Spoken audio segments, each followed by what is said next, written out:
manusia pikir kalau dengan uang semua selesai. Tapi kalau langit sudah menyingkapkan kesalahanmu, saya kasih tahu, bumi bangkit melawan dia, kata firman Tuhan.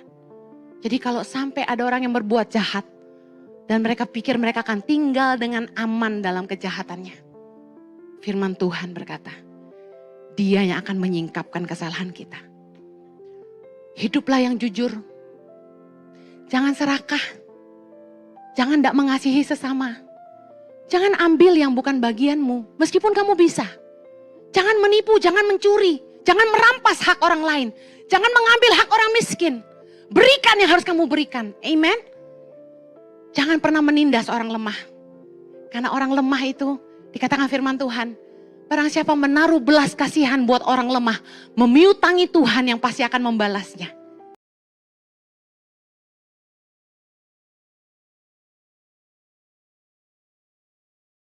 Hari ini saya akan khotbah tentang cawan murka Allah. Bagian yang pertama, Lukas 22 ayat 42. Kita baca sama-sama. 3, 2, 1. Ya Bapakku, jikalau engkau mau, ambillah cawan ini daripadaku. Tetapi bukanlah kehendakku, melainkan kehendak-Mulah yang terjadi. Mengapakah Yesus yang sejak awal sangat tahu bahwa tujuan akhir hidupnya adalah menggenapi kehendak Bapa, yaitu mati di kayu salib bagi kita. Tapi ketika dia berada di Taman Getsemani, dia berdoa demikian. Pernahkah Anda bertanya? Kenapa Yesus hampir menyerah? Kenapa Yesus berkata, Bapa sekiranya mungkin cawan ini lalu daripadaku, tapi bukan kehendakku tapi kehendakmu. Berapa kali Yesus berdoa hal yang sama? Jemaat ICI? 3 kali. Makanya jemaat ICI harus ikut Bible study. 3 kali Yesus berdoa di Taman Getsemani, meminta hal yang sama. Sekiranya cawan ini boleh lalu daripadaku, tapi bukan kehendakku, tapi kehendakmu. Bayangkan, Yesus datang ke dunia dengan tujuan yang pasti. Dia tahu akhir hidupnya, itu berkorban buat kita. Tapi ketika di Taman Getsemani, ketika dia harus menghadapi salib, tahukah Anda dia sangat ketakutan. Karena itulah dia memohon kepada Bapa supaya cawan itu lalu, supaya dia tidak perlu meminumnya. Di dalam doa Yesus di Taman Getsemani, kita dapat melihat sisi kemanusiaan Yesus dengan begitu jelas. Bahwa Yesus yang 100% anak Allah dan 100% manusia, di Taman Getsemani menunjukkan betapa dia manusia sejati.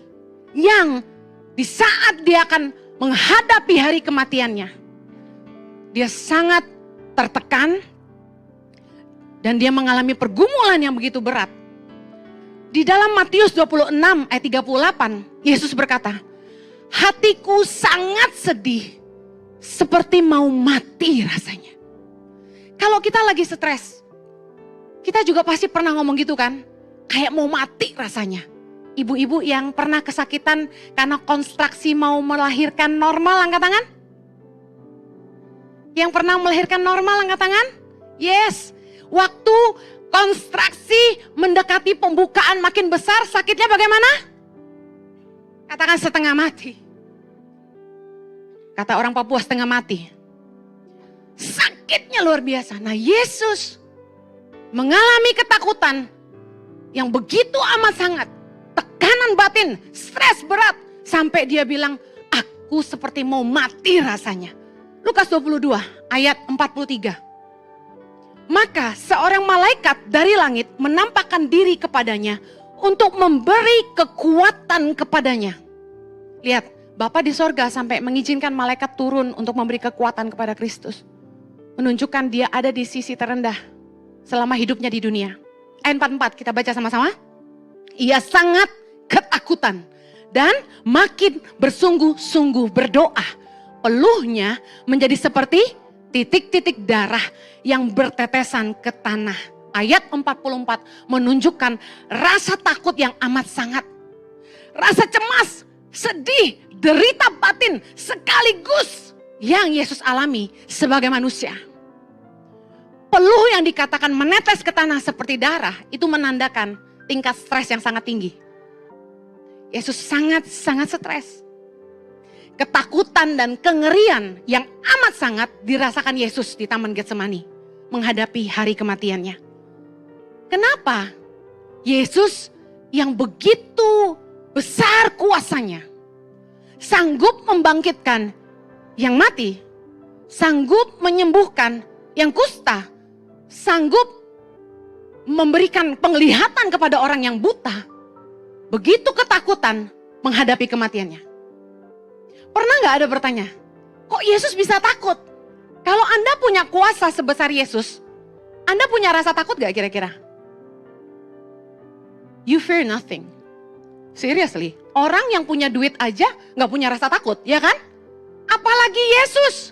Yesus mau nyembuhin mata orang buta tinggal meludah ke tanah, diuntel-untel, masukin jadi mata. Orang mati dia bilang, bangkitlah, bangkit. Orang dengan kekuatan seperti Yesus kira-kira punya rasa takut gak harusnya? Gak punya. Orang pernah keroyokin Yesus, dia dipush sampai ke pinggir jurang mau dibunuh. Apa yang terjadi? Dia hilang. Yesus punya ilmu menghilang dari tengah-tengah orang banyak. Ada gak yang Yesus perlu takutkan? No, He has power. Tapi pernahkah Anda berpikir, kenapa di Taman Getsemani Yesus setakut itu? Dikatakan firman Tuhan, ia sangat ketakutan. Dia mengakui seperti mau mati rasanya. Dia stres berat, keringatnya seperti tetesan darah. Kenapa Yesus mengalami ketakutan dan kengerian yang begitu hebat? Karena Yesus tahu betapa mengerikannya cawan murka Allah. Di dalam Ibrani 10 ayat 31 dikatakan gini, ngeri benar kalau jatuh ke dalam tangan Allah yang hidup. Saya kasih tahu, Yesus ketakutan karena dia tahu saat dia harus menjalankan tugasnya sebagai penebus, dia harus mati sebagai manusia, bukan sebagai Allah. Ingat, di kayu salib dia berkata, Eli Eli lama sabatani, yang artinya, Allahku Allahku, mengapa engkau meninggalkan aku? Artinya apa? Waktu dia mati sebagai manusia. Tidak ada kekuatan ilahi di dalam tubuhnya.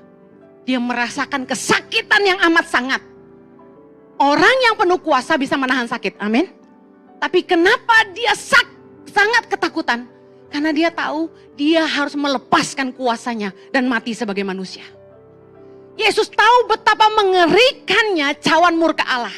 Mari kita belajar, apa sih maksud cawan dalam doa Yesus? Kalau boleh cawan ini lalu, cawan ini apa? Kita lihat, dari perjanjian lama, cawan itu secara simbolis berarti penderitaan, tetapi juga hukuman Allah. Mazmur 11 ayat yang ke-6, kita baca sama-sama.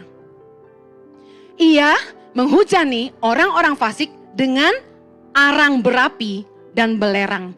Angin yang menghanguskan, itulah isi piala mereka. Terjemahan Alkitab yang terbuka lebih spesifik menyebut kata cawan. Ia menghujani orang fasik dengan perangkap, api, belerang dan angin panas akan menjadi bagian dari cawan mereka. Arti kata cawan bukan hanya penderitaan, tapi berarti juga hukuman Allah atas orang-orang berdosa. Anda harus mengerti, cawan yang harus diminum itu adalah api, belerang, dan angin panas. Sounds like what? Sounds like hell. Bukankah dapur api yang menyala-nyala dan lain sebagainya, Yesus sering bilang, lemparkan ke api. Neraka itu mengerikan dan Yesus harus meminumnya. Sekalipun takut, Yesus harus meminum cawan murka Allah yang harusnya hukuman Allah atas orang-orang berdosa. Dan dia mau meminumnya supaya dia bisa menyelamatkan kita. Yesus memaksa dirinya untuk taat kepada kehendak Bapa dan memilih untuk mengakhiri pertandingannya. Dia minum cawan murka itu supaya hari ini Anda dan saudara diselamatkan. Katakan amin. Anda harus mengerti betapa mengerikannya cawan murka Allah. Makanya Yesus sangat-sangat takut. Yesus menggantikan kita dan meminum cawan itu supaya dia bisa menyelamatkan umat manusia. Pertanyaan saya hari ini, apakah hari ini kita menghargai pengorbanan Kristus bagi kita? Saya rasa tidak semua orang Kristen mengerti kenapa sih Yesus takut menghadapi salib. Saya rasa nggak semua orang Kristen mengerti penderitaan apa sih sebenarnya yang Yesus alami. Kenapa dia setakut itu? Kenapa dia sesetres itu? I don't think we really know. Makanya nggak heran banyak orang Kristen yang hidupnya nggak menghargai karya salib Kristus. Tahu gak Anda? Banyak orang-orang Kristen yang hanya mengandalkan kasih karunia. Dan mereka percaya begini, kalau gua hidup dalam dosa hari ini, nanti kalau gua udah mau mati, gua baru bertobat, gua pasti masuk surga. Soalnya ada kasih karunia. Saya katakan gini, cawan murka Allah masih tersedia hari ini. Tapi orang-orang yang seperti apa yang akan meminumnya, kita akan belajar sama-sama. Yang pertama, siapakah yang akan mendapat cawan murka Allah? Yang pertama, cawan murka Allah adalah bagi orang-orang yang sudah mengenal kebenaran, tetapi dengan sengaja terus-menerus hidup dalam dosa dan menolak pimpinan suara Roh Allah. Roma 1 ayat 18, kita baca sama-sama. Sebab murka Allah nyata dari sorga atas segala kefasikan dan kelaliman manusia yang menindas kebenaran dengan kelaliman. Ayat 21, sebab sekalipun mereka mengenal Allah, mereka tidak memuliakan Dia sebagai Allah atau mengucap syukur kepadanya. Sebaliknya, pikiran mereka menjadi sia-sia dan hati mereka yang bodoh menjadi gelap. Mereka berbuat seolah-olah mereka penuh hikmat, tetapi mereka telah menjadi bodoh. Apa maksudnya orang-orang yang sudah mengenal Allah? Kefasikan bicara soal orang-orang yang sudah mengerti kebenaran tapi tidak menghidupi kebenaran. Kefasikan bicara orang-orang yang tahu firman tapi tidak melakukan firman. Yang mengerti katakan amin. Cawan murka Allah diberikan kepada orang-orang yang dengan sengaja, meskipun mereka sudah mengerti kebenaran, mereka tahu apa itu dosa, tapi mereka dengan sengaja memilih hidup dalam dosa daripada menuruti Allah. Orang-orang yang tidak memuliakan Allah artinya adalah orang-orang yang tidak menghormati Allah dalam hidupnya. Dikatakan tidak bersyukur kepadanya, artinya orang-orang yang gak menghargai kasih karunia. Dalam Yohanes 16 ayat ke-8, Yesus berkata gini, kalau Ia datang, maksudnya Roh Kudus, Ia akan menginsyafkan dunia akan dosa, kebenaran dan penghakiman. Kita percaya bahwa setiap orang percaya diberikan Roh Kudus dalam hati kita. Yang punya Roh Kudus katakan amin. Roh Kudus berkarya dalam hidup kita. Selain mengajarkan kepada kita segala sesuatu, salah satu yang terpenting adalah Roh Kudus menginsyafkan kita atas dosa. Mari saya jelaskan. Bukankah dalam hidup kita setiap kali kita mau bikin salah, tiap kali kita sengaja masuk dalam dosa, Roh Kudus dengan lemah lembut membisikkan di hati kita, stop, jangan lakukan. Stop, jangan selingkuh. Stop, jangan teruskan, itu salah. Sudah nikah, masih flirting sama laki-laki atau wanita lain. Roh Kudus bicara di hatimu, stop, jangan teruskan. Sudah nikah, tapi masih suka WhatsApp sama pacar lama. Roh Kudus ingatkan, stop, jangan teruskan. Ketika Anda sendirian mulai lihat gambar-gambar porno, Roh Kudus bilang, stop, jangan najiskan matamu. Waktu engkau mau mencuri, Roh Kudus bilang ini, stop, jangan mencuri. Suara yang begitu lembut dan begitu setia, selalu mengingatkan kita akan dosa dan membuat kita insyaf dari dosa kita. Tapi berapa banyak kita mengeraskan hati, bukannya menuruti Allah, tapi kita tidak menghargai Dia, tidak menghargai suara rohnya di hati kita. Kita malah mengikuti keinginan daging dan hidup dalam dosa. Inilah yang disebut menghujat Roh Kudus. Matius 12 ayat 31, Yesus berkata begini. Segala dosa dan hujat manusia akan diampuni. Tetapi hujat terhadap Roh Kudus tidak akan diampuni. Saya pernah khotbah tentang hujat terhadap Roh Kudus. Tapi saya akan ulangi sedikit. Bagaimana orang bisa menghujat Roh Kudus? Yang pertama, orang menghujat Roh Kudus dengan terus-menerus menolak gerakan atau pimpinan Roh Kudus dalam hidupnya. Roma 2 ayat yang kelima, kita baca sama-sama. Tetapi oleh kekerasan hatimu yang tidak mau bertobat, engkau menimbun murka atas dirimu sendiri pada hari waktu mana murka dan hukuman Allah yang adil akan dinyatakan. Kita akan menimbun murka Allah dalam hidup kita. Ketika kita keras hati, tidak mau bertobat, dikasih tahu Roh Kudus, tidak mau ikuti. Kita keras hati, kita tulikan mata rohani kita. Kita butakan mata rohani kita. Kita tulikan telinga rohani kita dan kita pura-pura tidak dengar. Dan apa yang terjadi? Lama-lama kita tidak bisa dengar suara Roh Kudus lagi. Pengertian menghujat Roh Kudus yang kedua. Penghinaan secara sengaja. Menghina roh kasih karunia. Kita lihat Ibrani 10 ayat 26. Sebab jika kita sengaja berbuat dosa, sesudah memperoleh pengetahuan tentang kebenaran, maka tidak ada lagi korban untuk menghapus dosa itu. Katakan sengaja berbuat dosa.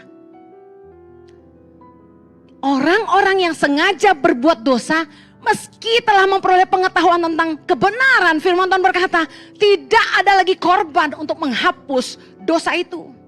Ayat 27, tetapi yang ada ialah kematian yang mengerikan, akan penghakiman dan api yang dahsyat yang akan menghanguskan semua orang durhaka. Ayat 29, betapa lebih beratnya hukuman yang harus dijatuhkan atas dia yang menginjak-injak anak Allah, yang menganggap najis darah perjanjian yang menguduskannya dan yang menghina roh kasih karunia. Orang-orang yang gak menghargai kasih karunia Allah adalah orang-orang yang gak menghargai karya salib Kristus. Mereka tidak mengerti bahwa Yesus telah berkorban menebus mereka dengan menggantikan kita daripada meminum cawan murka Allah. Dengar baik, jangan sampai kita jadi orang-orang Kristen yang bermain-main dengan dosa. Bermain-main dan tidak menghargai kasih karunia yang Tuhan berikan. Saya tahu setiap gereja punya paradigma yang berbeda. Orang akan fight dengan saya dan berkata, enggak, biarpun lu bikin dosa seumur hidup lu, sebelum lu mau mati, lu tinggal bertobat aja, lu pasti selamat. Masalahnya gini, iya kalau kita tahu kita mau mati. Lah kalau kita nggak tahu gimana? Firman Tuhan kita baca cukup banyak. Bagaimana orang yang sudah mengenal kebenaran tapi dikatakan dengan sengaja berbuat dosa. Gak ada lagi korban untuk menghapuskannya. Kenapa? Karena Yesus sudah mengorbankan dirinya buat kita tapi kita tidak menghargainya. Kalau kita tidak mau meminum cawan murka Allah, tundukkan dirimu kepada karya salib Kristus. Dia telah meminumnya bagi kita. Dan jangan lagi hidup dalam dosa. Yang mau katakan amin. Yang kedua, poin terakhir dari saya, siapakah yang akan meminum cawan murka Allah? Cawan murka Tuhan akan turun atas orang-orang yang jahat dan serakah. Saya terkejut baca firman Tuhan ini. Orang-orang yang memperoleh kekayaan dengan jalan yang tidak benar, merampas hak orang miskin, mengambil hak milik orang lain, akan menghadapi murka Allah. Ayub 20. Ayub 20 ayat 12 agak panjang banget. Saya baca ayat 12. Sungguh pun kejahatan manis rasanya di dalam mulutnya. Sekalipun ia menyembunyikannya di bawah lidahnya. Menikmatinya serta tidak melepaskannya dan menahannya pada langit-langitnya. Namun berubah juga makanannya di dalam perutnya. Menjadi bisa ular tedung di dalamnya. Harta benda ditelannya tetapi dimuntahkannya lagi. Allah yang mengeluarkannya dari dalam perutnya. Ayat 18 baca sama-sama. Ia harus mengembalikan apa yang diperolehnya dan tidak mengecapnya. Ia tidak menikmati kekayaan hasil dagangnya karena ia telah menghancurkan orang miskin dan meninggalkan mereka terlantar.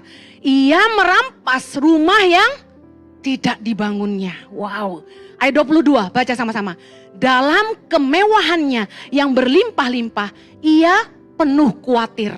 Ia ditimpa kesusahan dengan sangat dahsyatnya. Ayat 23. Untuk mengisi perutnya, Allah melepaskan ke atasnya murkanya yang menyala-nyala dan menghujankan itu kepadanya sebagai makanannya. Ayat 24. Ia dapat meluputkan diri dari senjata besi, namun panah tembaga menembus dia. Anak panah itu tercabut dan keluar dari punggungnya. Mata panah yang berkilat itu keluar dari empedunya. Ia menjadi ngeri. Kegelapan semata-mata tersedia bagi dia. Api yang tidak ditiup memakan dia dan menghabiskan apa yang tersisa dalam kemahnya. Langit menyingkapkan kesalahannya dan bumi bangkit melawan dia. Hasil usahanya yang ada di rumahnya diangkut, semuanya habis pada hari murkanya. Anda lihat orang-orang yang kaya, Anda berpikir, kok orang itu kerjanya nggak jujur, jahat sama orang, suka merampas hak orang lemah, pelit, tapi kok makin kaya. Kita yang hidup benar kok susah. Pernah Anda berpikir gitu? Saya kasih tahu, firman Tuhan berkata, jangan iri kepada orang fasik. Anda mungkin lihat orang kaya, tapi Anda kan nggak tahu kisah hidupnya. Firman Tuhan berkata, dalam hidupnya, dikatakan apa tadi? Dia penuh kekhawatiran. Dalam harta yang berlimpah-limpah, kemewahan yang berlimpah-limpah, dia hidup penuh kekhawatiran. Ia ditimpa kesusahan dengan amat dahsyatnya. Saya udah pernah lihat orang yang kaya raya hidup dalam kekhawatiran dan ditimpa masalah besarnya luar biasa.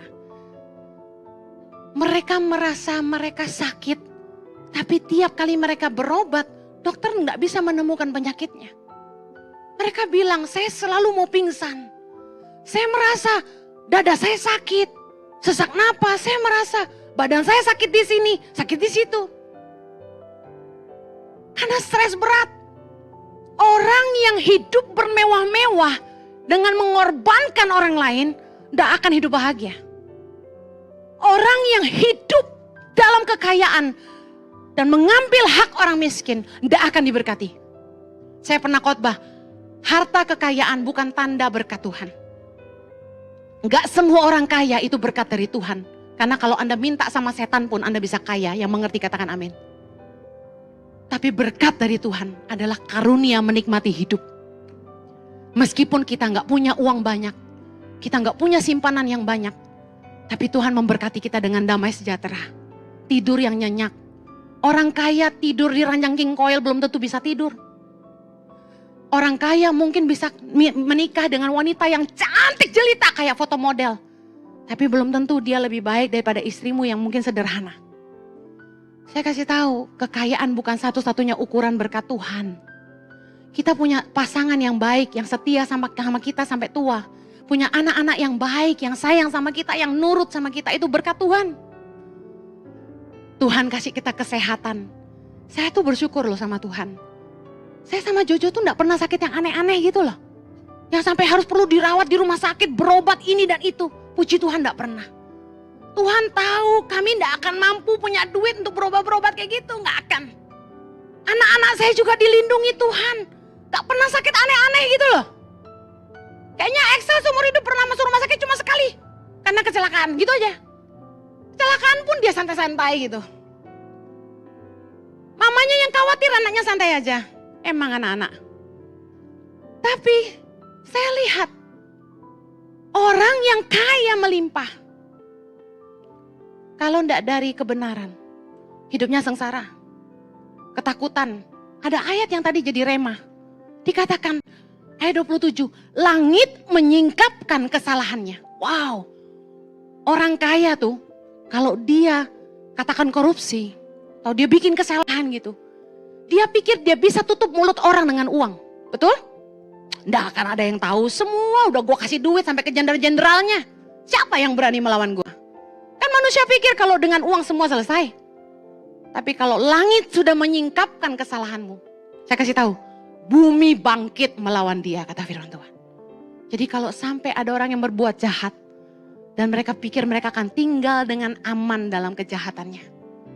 Firman Tuhan berkata, dia yang akan menyingkapkan kesalahan kita. Hiduplah yang jujur.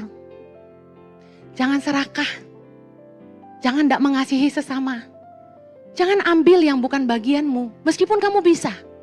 Jangan menipu, jangan mencuri, jangan merampas hak orang lain. Jangan mengambil hak orang miskin. Berikan yang harus kamu berikan, amen. Jangan pernah menindas orang lemah. Karena orang lemah itu, dikatakan firman Tuhan, barang siapa menaruh belas kasihan buat orang lemah, memiutangi Tuhan yang pasti akan membalasnya. Jadi kalau Anda tidak punya belas kasihan sama orang miskin, Tuhan juga tidak akan punya belas kasihan sama Anda. Yuk, hidup tuh jangan serakah. Jangan lagi hidup dalam dosa. Saya mau akhiri dengan ini. Anda lihat betapa Yesus sangat ketakutan ketika mau menghadapi cawan murka Allah? Saya heran orang bikin dosa kok enggak takut. Kalau Anda mengerti betapa mengerikannya cawan murka Allah, Anda akan takut berbuat dosa. Anda akan hidup takut akan Allah. Betapa mengerikannya cawan murka Allah, Anda bisa lihat betapa takutnya Yesus. Seorang Yesus yang penuh kuasa. Sangat ketakutan. Sangat gentar. Sangat stres. Tertekan. Ketika menghadapi cawan murka Allah. Kita ini siapa? Mari jangan hidup lagi dalam dosa. Keluarlah dari kegelapan. Dari mana Yesus telah menyelamatkan kita. Jangan sia-siakan kasih karunia-Nya. Yang mau katakan amin. Kita berdoa, Bapa di sorga. Kami tahu untuk hidup benar itu enggak mudah. Kami butuh kasih karunia-Mu Tuhan. Kami mau belajar menghargai roh kasih karunia yang Kau berikan dalam hidup kami. Jangan berhenti mengingatkan kami Tuhan. Jangan berhenti menegur kami. Kami minta roh-Mu senantiasa menuntun setiap langkah kami. Terangilah mata hati kami supaya kami mengerti mana yang jahat, mana yang baik, mana yang benar, mana yang salah. Tuhan mampukan anak-anak-Mu, kami semua di tempat ini maupun yang mengikuti ibadah ini secara online. Berikanlah kasih karunia-Mu supaya kami boleh hidup dalam takut akan Engkau. Menjauhi kejahatan, menjauhi keserakahan, dan menjauhi dosa Tuhan. Hari ini kami yang hidup dalam dosa. Kami buka hati kami. Kami minta ampun sama Tuhan. Kami percaya kuasa darah-Mu sanggup menyucikan dosa-dosa kami yang merah seperti kirmisi menjadi putih seperti salju.